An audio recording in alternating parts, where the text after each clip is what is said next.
Most people are afraid of being alone. They're afraid of what comes up when there's no one around them to distract them.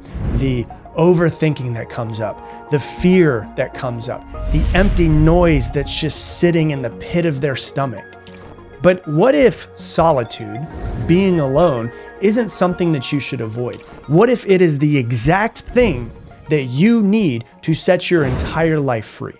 So today we're going to be talking about not just being alone, we're going to be talking about how to rewire your brain and your entire nervous system to become the most unstoppable version of yourself. So if you're out there and you want clarity and confidence and intuition and purpose, it doesn't come from being around more people. It comes from learning how to be alone and not abandon yourself. And so let's talk real quick about the difference between being lonely and being alone, because there are two very big differences. Being lonely feels like emptiness. It feels like disconnection. And you have this feeling inside of you of like, I'm not seen, I'm not loved. If nobody's around me, then I must not be good enough. There's something wrong with me. I need people to fill this void within me. And the reason why you feel that way is because a lot of us have been taught that we are only valuable if other people accept us. So not being around other people can make us feel like there's something wrong with us. And it makes sense because we are tribal beings. Like 100,000 years ago, our ancestors had to live in tribes because being cast out of the tribe meant 100% death. Like you had to rely on the tribe. And so it's built into us to want to be around other people. But today, you don't have to be around other people, but you can choose to be around other people. Now that's being lonely. Being alone, on the other hand, is a choice. It's an actual decision to decide I am going to take some time to actually connect with the person who matters most in my life, which is me. I'm going to work on my connection to myself. And it's this thinking within you of I'm safe, I'm grounded, I'm whole, I'm connected. You know, I don't need anyone but myself. Like I can want to be around people, right? That's okay if you want to be around people, but you don't need anyone. And that's a really powerful place to be because you know that you are the one that fills your own cup. And so being like lonely and feeling lonely feels like being cut off from the tribe.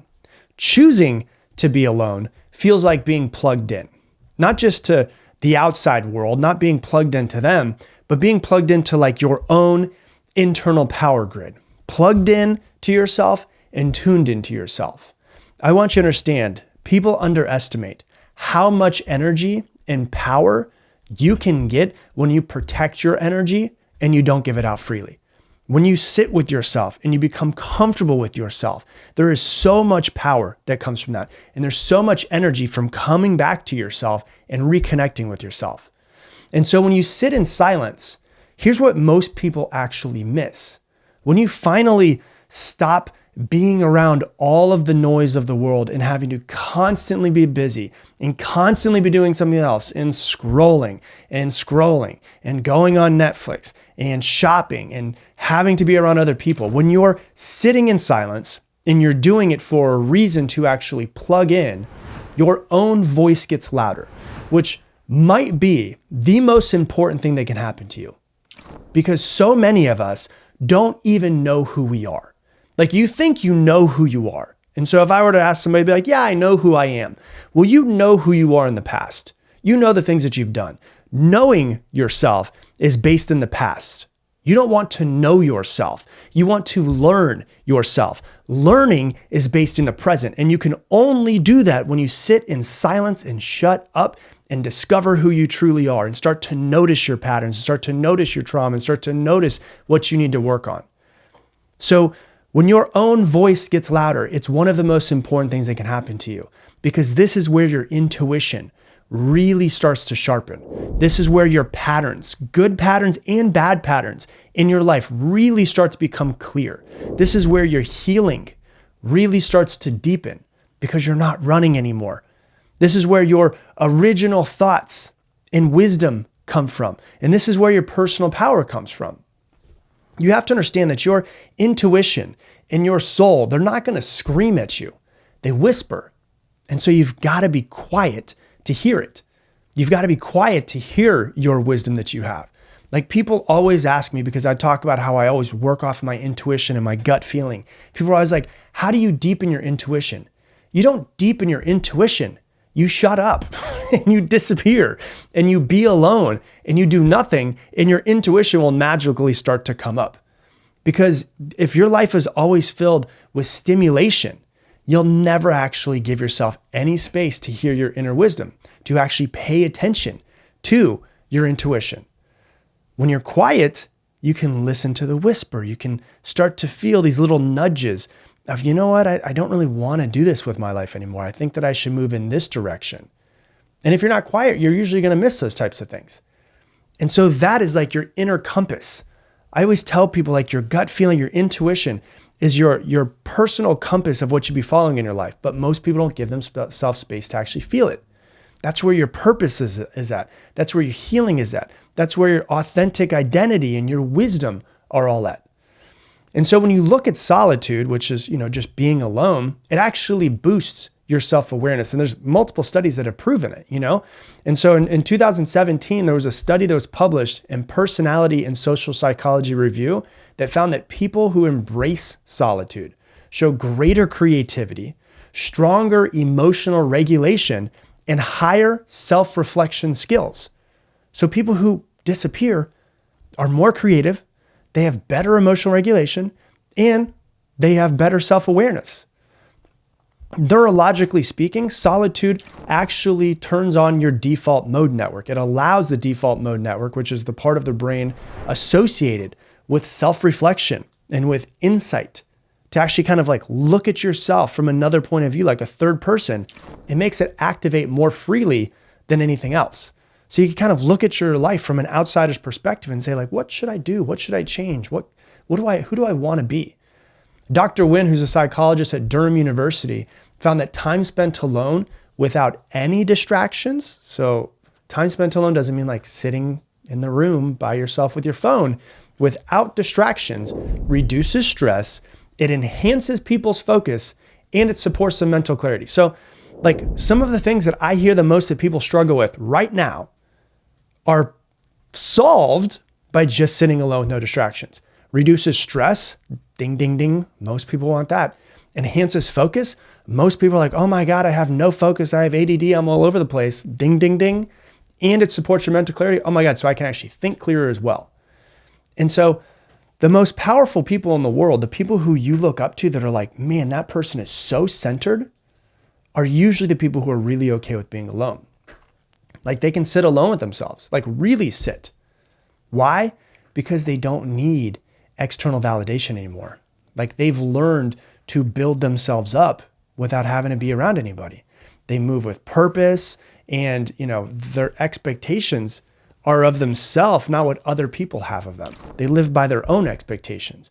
And more than anything else, that's most important is they know who they are. They really know who they are, not who the world wants them to be. Paulo Coelho has this quote that says, if you are never alone, you cannot know yourself. So many people are never alone. They're running from something. They're afraid of something. There's trauma that they're trying not to come in contact with.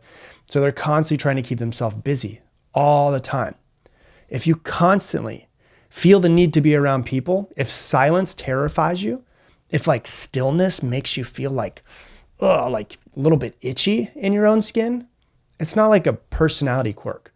It's avoidance more than anything else. That is unprocessed pain in disguise is what it is. There's a quote that I've said many times in this podcast that I love, and it is, the cave that you're afraid to enter holds the treasure that you seek.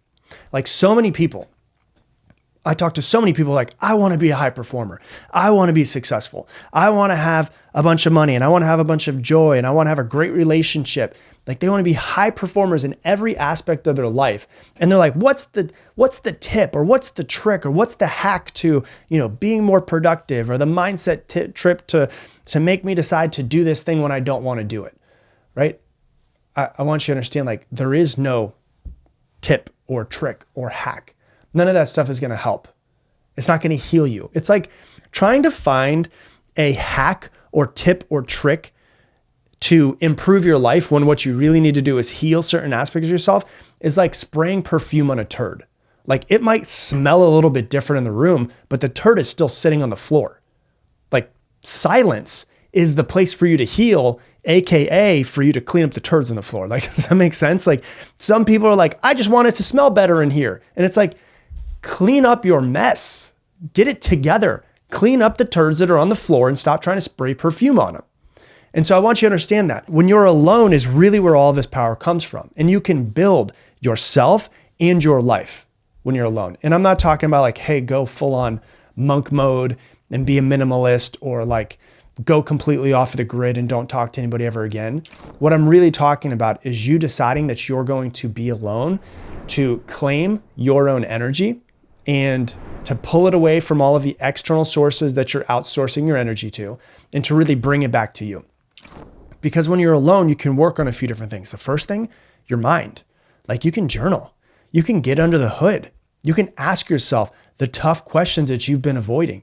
You can discover who you truly are. You can start to find these patterns that are running your life that you're completely unaware of. You know, we have 60 to 90,000 thoughts a day, and 95% of them are the same ones they were yesterday. And most people don't even realize those patterns. So you can work on your mind. You can read books that challenge your way of thinking about the life and about spirituality and about psychology and about philosophy. Like you can really stretch your way of thinking. You can sit down and you can actually start to think and you can reflect on what your beliefs are. And you can ask why. And you can challenge your beliefs and you can test your beliefs. You can also have space to process the past pain, AKA clean up the turds, right? So you can work on your mind when you're alone. Your body, you can work on your body. You can move your body however you want to, whether it's dancing, whether it's workout, whether it's walk, whether it's yoga, going for a stretch. It could be a different thing every single day. No music, no TV, you, silence, connecting with your body. You can breathe. You can breathe with intention. You can do breath work. You can tune into how your body feels and how your body holds stress and start teaching yourself how to release stress, which many people don't know how to do, how to self-soothe. You can work on claiming and calming your nervous system because so many people are just outsourcing their nervous system to everybody else as well. So you can work on your body. You can work on your spirit. You can meditate. You can pray. You can breathe. You can connect to something greater. You can ask yourself better questions, not just to find answers, but to find insight, like to find out who you actually truly are. Like so many people are looking for somebody else to lead them. You don't need a guru. You are your guru. Not me, not some influencer, no one but you. You don't need a 10-step program. You just got to shut up and be still. You need you. If you feel like you always have to be around people, then you're probably not as secure as you think that you are. I don't mean that to be mean, but like let it sink in for a second. If you constantly need to be around other people to feel safe, if you have to fill your schedule to avoid silence, if you get anxious when you're by yourself, then you're probably not just like, oh, I'm an extrovert. Like there's a pretty good chance that you might be externally dependent. And that's not judgment in any sort of way. I say that with complete love, but it's more of an invitation for you to develop a deeper relationship with yourself. The most secure people in this world are not the loudest. They're the ones who are the most comfortable in complete silence because they face their own shadow and they've made peace with it.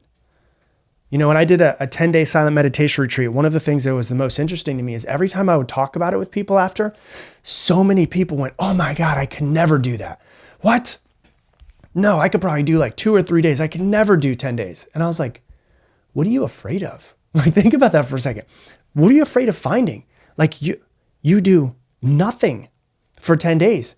It's just you and your thoughts. And so many people are like, oh my God, I could never, that would be so scary. I'm like, what are you afraid of? What are you afraid of finding? There's a quote that says, all of man's problems come from his inability to sit in a room by himself. I'm like, man, that is so true. It's where all of our problems come from, our disconnection from ourselves. And so I want you to understand solitude, being alone, it's not punishment. It's a privilege. So instead of saying like, oh, I'm alone, say like, this is my time to come home to myself. Like so many people are like, man, I wish I could just have some silence. And then when they get silence, they're like, oh my God, I'm freaking the out. So like, ask yourself, like what parts of me need my own attention? What parts of me have I been avoiding by staying busy? Like, what would I hear if I actually listen to myself? And then don't call it boredom. Don't call it being bored. Call it relaxation. It's self-care. And so this week I have a challenge for you. I have a dare for you. I want you to spend 30 minutes alone each day. No phone, no distractions. You can sit in silence. You can journal. You can walk. You can stretch. You can stare at a wall. I don't care. Just be. And then start to notice if you start getting uncomfortable and just ask yourself, like, what is coming up right now? Don't judge it. Just witness it. If you notice yourself getting anxious, allow it to come up. What's happening right now? Why am I getting anxious? And just start asking yourself questions around it. And let the silence show you who you truly are. Hey, thanks so much for watching this video. Based off of what you have been watching recently, YouTube thinks that this video right here is the one that you should be watching. It is perfectly crafted for you based off of your algorithm. And if you want to make sure not to miss any more videos, go ahead and hit that subscribe button, and I'll see you on the next one.